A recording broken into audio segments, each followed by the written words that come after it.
This is the American Family Association and AFA Today. Welcome to the middle of the day. Kevin McCullough, glad you're with us from the belly of the beast, the news beast, that is, here in the shadow of the Freedom Tower in the just north of Trinity Church here in Lower Manhattan, just right across the graveyard from Alexander Hamilton. And if you're watching on the AFA channel, that packed scene that you saw, that's Times Square. They're tearing something up down there. I don't know what it is that they're working on. But anyway, it's a busy day in New York, the news capital of the universe, not just of the United States. And we've got a lot to get to today. You may have heard last night the governor came out and did what we were hoping that she would not do. And that was very simply she abandoned the voters of Arizona. Now, she's talking about it as though she's done something heroic. I'll let you decide for yourself. Take a listen. Bill 1062 does not address a specific or present concern related to religious liberty in Arizona. I have not heard of one example in Arizona where a business owner's religious liberty has been violated. The bill is broadly worded and could result in unintended and negative consequences. After weighing all of the arguments, I have vetoed Senate Bill 1062 moments ago. To the supporters of this legislation, I want you to know that I understand that long-held norms about marriage and family are being challenged as never before. Our society is undergoing many dramatic changes. However, I sincerely believe that Senate Bill 1062 has the potential to create more problems than it purports to solve.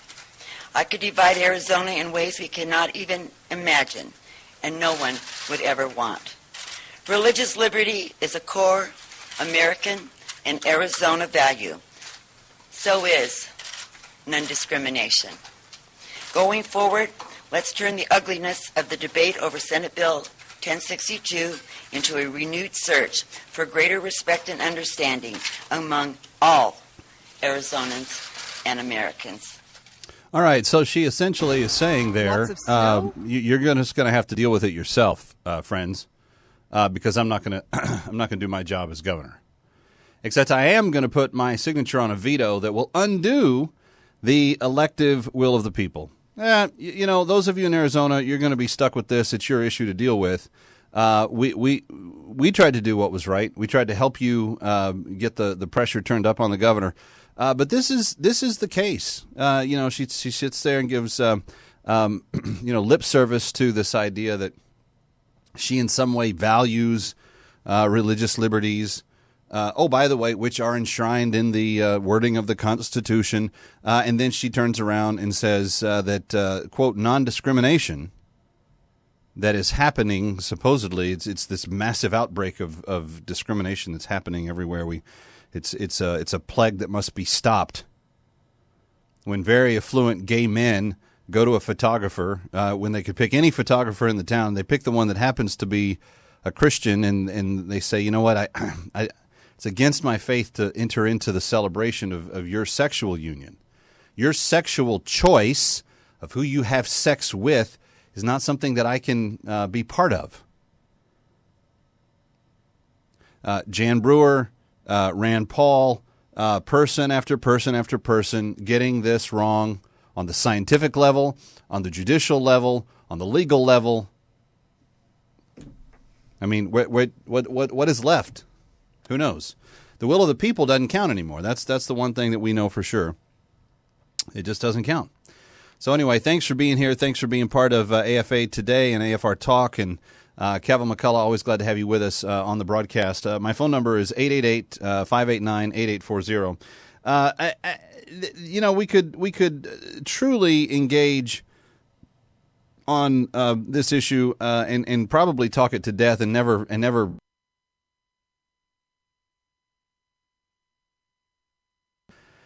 Yesterday, I said to a caller that when you force someone to violate their conscience, it is one of the worst acts of violence against a person that can be imagined. He spoke to me as though I was crazy in some way.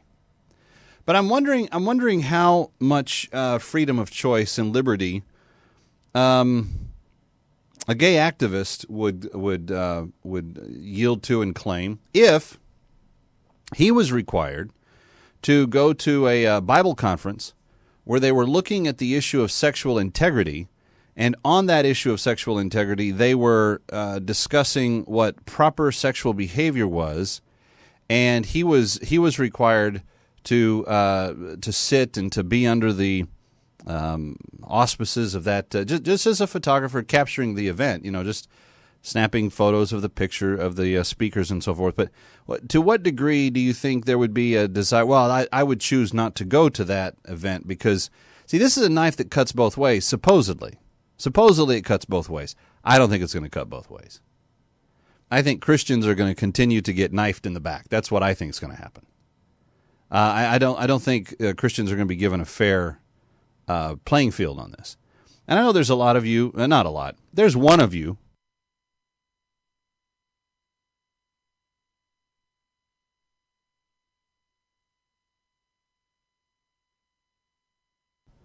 poorly argued bill, left too much vague openness in play.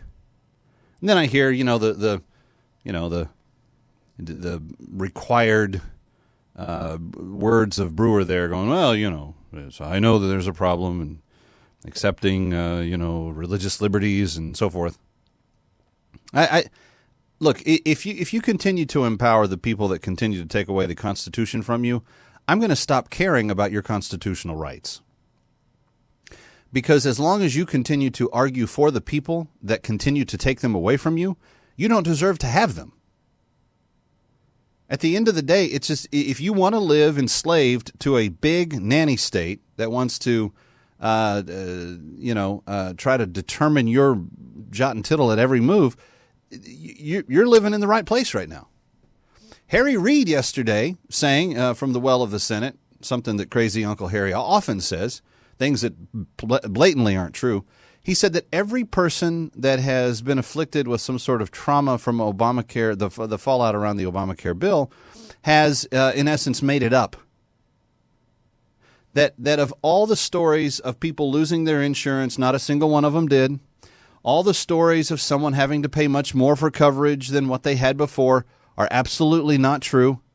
He even used the words, I believe it was something like thin air. Wholesale, whole cloth. I think the lies were made of whole cloth, whatever that means. I think he means that they made them up out of thin air. I think that's what he meant. But at the end of the day, I sit here and I struggle with wondering how much I'm supposed to continue to help those of you that don't want to know the truth. Because all I can say is when I get to the microphone every day is to say, let's obliterate the confusion. Let's at least remove the willful deception and the arguments that the other side puts forward to willfully keep you confused. By the way, there are people that are spending billions of dollars a day to keep us confused. They're not working technically in a coordinated fashion, but they sure do work together well. It's people in politics. It's people in the academia of the higher institutions of learning. It's people in the entertainment industry. It's the people in Hollywood. It's the people in your local school classroom. It's the teachers' unions. These people all have a pagan, godless viewpoint. And what they want to do is they want to erase God from every element of culture. They do. They want to take God, they want to wad him up like a sheet of paper and toss him into the waste bucket sitting in the corner of the room. They think that that's what God is. They think that God is that manipulatable, that controllable. And if they just remove him from the space, he won't bother them anymore. There won't be a piece of their conscience that says, maybe there is an ultimate right or wrong. Maybe there is a reality that stretches bigger than I am, farther than where I come from. And those of you that pretend to name the name of Jesus and go along with that worldview, you're either a hypocrite or you're a lying pagan. Because you can't worship the God of now, the God of everything that is around me, the God that says, we have to rescue the world because God can't do it. The idea that says God would bake the wedding cake for the gays, as Kirsten Powers said in her USA Today article. You're either daftly As in, part of your head's bashed in some way, daftly confused about what Scripture actually teaches, or you don't care what it actually teaches. But we can't sit here and continue to call day night and night day. It just doesn't work anymore.